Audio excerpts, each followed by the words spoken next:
दिल्ली जिमखान्याला जागा रिकामी करण्याचे आदेश मिळाल्यानंतर महाराष्ट्र सरकारने सुद्धा मुंबईतील मरीन ड्राईव्ह परिसरातील 10 प्रतिष्ठित जिमखान्यांची तपासणी करण्याची तयारी सुरू केली आहे। सरकारी जमिनीवर उभारण्यात आलेल्या जिमखान्यांच्या भाडेपट्ट्याचे करार, भाडे भरणा, नियमांचं पालन आणि त्यांच्या मैदानांवर होणाऱ्या व्यावसायिक कार्यक्रमांची सखोल छाननी या तपासणीमध्ये केली जाणार आहे। नियमांचं पालन न करणाऱ्या जिमखान्यांवर राज्य सरकारची नजर आहे।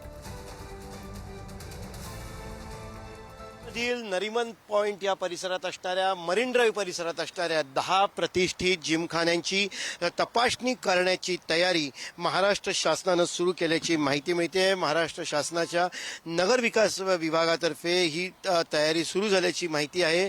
मुंबईमध्ये 10 प्रतिष्ठित जिमखाने आहेत। खरं तर दिल्ली जिमखान्याची जागा खाली करण्याचे आदेश दिल्यानंतर राज्य सरकारने ही हालचाल सुरू केल्याची माहिती आहे। या तपासणीत भाडेपट्ट्याचे करार, भाडे भरणा, नियमांचे पालन आणि जिमखान्यांच्या मैदानावर आयोजित करण्यात येणाऱ्या व्यावसायिक कार्यक्रमांची छाननी केली जाणार आहे, तपासणी केली जाणार आहे। हे जिमखाने जे आहेत ते सरकारला भाड्यापोटी दरवर्षी जे आहे ते 15 लाखाची रक्कम जी भरतात दर वर्षाला, त्याच्यामध्ये 4% वाढ जी आहे ती होत असते।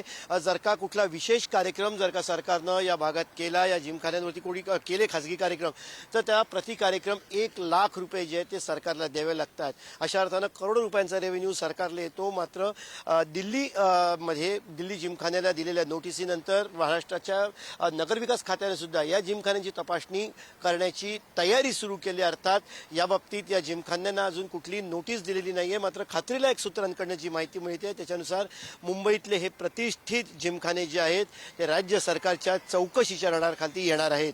कॅमेरापर्सन विजय देशमुखसह पंकज दळवी, पुढारी न्यूज, मुंबई।